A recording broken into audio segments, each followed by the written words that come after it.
one encoder setup.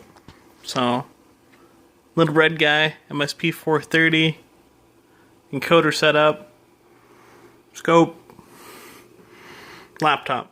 And I have it printing. Oh, that looks terrible. Focus. If it will ever focus. It's spitting out the counts for how many pulses this has gone through. So, try and keep the scope and stuff in focus so I can show you.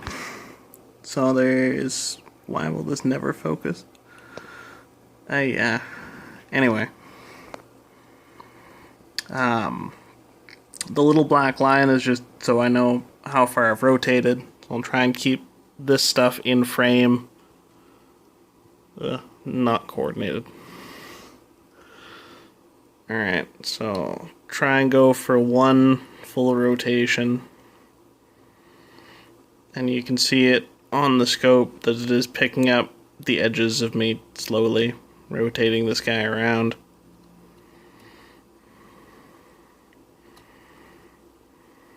It does not rotate smoothly because this is kind of a shit design. So, one full rotation. This guy is showing there 30 pulses. I have 30 slots on this guy, so it has recorded all of them. So, it works.